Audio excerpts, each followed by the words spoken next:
بسم اللہ الرحمن الرحیم۔ السلام علیکم۔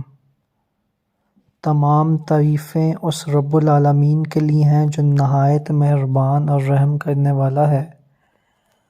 لاکھوں کروڑوں درود حضرت محمد صلی اللہ علیہ وسلم اور ان کی آل پر۔ ناظرین، آپ دیکھ رہے ہیں ڈاکٹر اسامہ کے ساتھ۔ قدرت ایک بہت عظیم شاہکار ہے جس کے پیچیدہ راز ہماری زندگی کو اپنے حصار میں لیے ہوئے ہیں۔ یہ انسانی سمجھ سے بھی بالاتر ہیں کہ قدرت کے پوشیدہ راز جب آفات کی صورت میں عیاں ہوتے ہیں تو انسانی دماغ وقتی طور پر بے حس دکھائی دیتا ہے، مگر یہ بھی ایک حقیقت ہے کہ انسانی دماغ بھی بہت بڑے راز ہے اور اسی نے کائنات کے تمام رازوں سے پردہ اٹھانا ہے۔ دھرتی اور انسان کا گہرا تعلق ہے۔ دھرتی ہماری زندگی کا حصہ ہے اور ہم اس کے بغیر موجود نہیں ہو سکتے۔ اس دھرتی کی ہزار حد نعمتوں میں ہماری رہائش اور خوراک بھی شامل ہے۔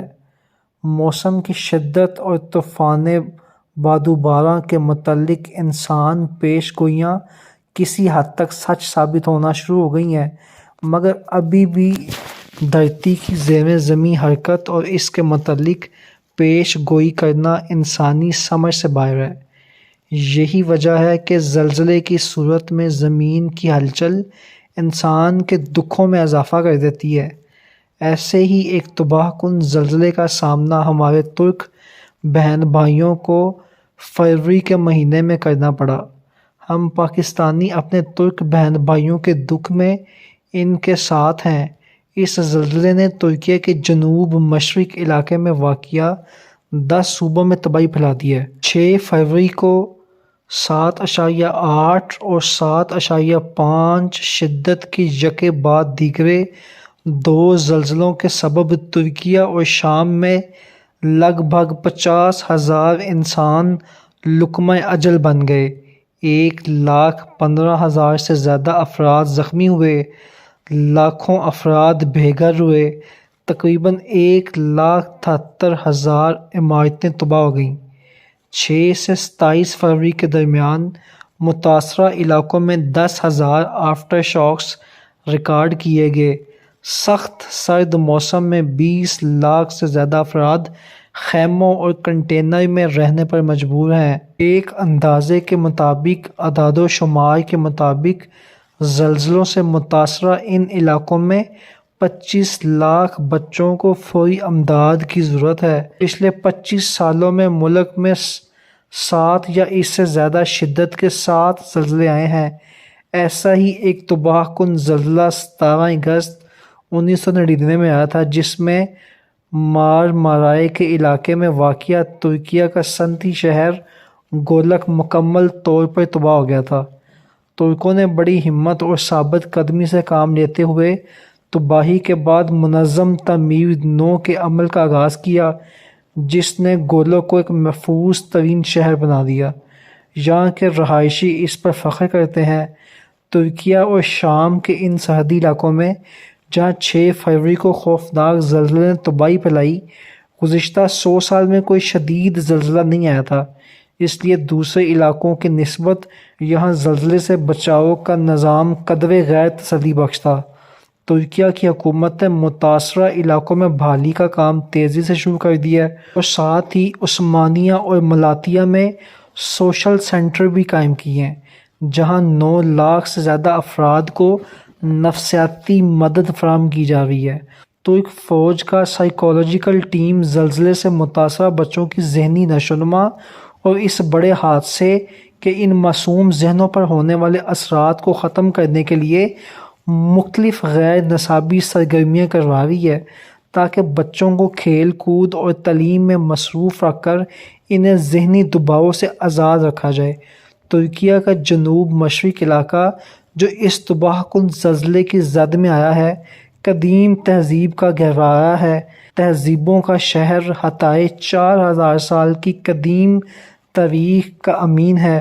ہتھائے شہر کو دنیا کا پہلا شہر ہونے کا اعزاز بھی حاصل ہے۔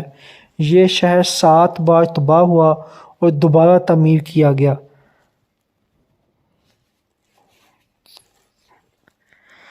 ترکیہ کا 12 کلومیٹر طویل اور خوبصورت ساحل بھی اس خطے کے قدرتی منظر میں شامل ہے۔ دریائے آسی ان دریاؤں میں سے ایک ہے جو مکمل طور پر جنوب سے آتے ہیں اور اپنی سمت کی وجہ سے شمال میں گرتے ہیں۔ آسی ترکیہ کا وہ واحد دریا ہے جو جنوب سے شمال کی طرف بہتا ہے۔ شام اناطولیہ کے راستے اس خطے میں داخل ہوا اور مسجد نجار جو اناطولیہ میں تعمیر ہونے والی پہلی مسجد ہے، یہیں افتتاح کا نام مصطفیٰ کمال پاشا اتا ترک نے رکھا۔ اس کا مطلب ہے سرحد پر روشنی۔ دنیا میں پہلی اسٹریٹ لائٹس کی تاریخ بھی اسی علاقے سے وابستہ ہے۔ کرٹولو اسٹریٹ دنیا کی پہلی گلی ہے جو ٹارچوں سے روشن کی گئی۔ یہ انطاکیہ میں واقع ہے۔ یہ خطہ اپنی تاریخ، ثقافت اور تمدن کی وجہ سے قدیم دور سے آج تک دنیا بھر کے سیاحوں کا مرکز نگاہ رہا ہے۔ دعا ہے کہ جلد اس خطے میں زندگی نارمل ڈگر پر آ جائے۔ صدر ترکیہ رجب طیب اردوغان نے ایک سال کے اندر تباہ شدہ صوبوں میں 2,70,000 مکانات کی تعمیری نو کے منصوبے کا اعلان کیا، جس کے بعد متاثرہ علاقوں میں منہدم ہونے والی عمارتوں کی جگہ نئی عمارات کی تعمیر کا کام شروع ہو چکا ہے، جو ایک خوش آئندہ اور قابل تقلید عمل ہے۔ ہمارے ملک میں 2005 میں آنے والے زلزلے کے بعد بحالی کا کام ابھی تک 100% مکمل نہیں ہو سکا، تک کہ پچھلے سال مون سون بارشوں سے متاثرہ علاقوں سے ابھی تک پانی نہیں نکالا جا سکا اور اگلے مون سون کے آغاز میں چند ماہ ہی باقی ہیں۔ اتنے بڑے سانحے کے باوجود ترکیہ کا مئی میں صدارتی انتخابات ملتوی نہ کرنے کا اعلان ایک احسن عمل ہے۔ قدرتی آفات اور جنگوں کے باوجود الیکشن کے انعقاد کی کچھ نمایاں مثالوں میں برطانیہ کی مثال اس لحاظ سے مختلف ہے کہ برطانیہ نے دوسری عالمی جنگ کے دوران 1940 اور 1945 میں عام انتخابات منعقد کیے۔ 1945 میں جنگ کے خاتمے کے بعد ملک کی اقتصادی حالت خراب تھی اور غذائی اجناس کی قلت کے باعث لوگوں کو مشکلات کا سامنا تھا، لیکن ان تمام تر مشکلات کے باوجود الیکشن کا انعقاد جمہوری عمل و اقتدار کو مضبوط بنانے اور جنگ زدہ ملک کی تعمیر نو کے لیے بہترین ثابت ہوا۔ اس طرح 2002 کے بعد سے پاکستان مسلسل دہشت گردی کی زد میں رہا اور دسمبر 2007 میں ملک کی 2 مرتبہ وزیر اعظم رہنے والی عالمی سطح کی سیاستدان محترمہ بینظیر بھٹو دہشت گرد حملے میں شہید کر دی گئیں۔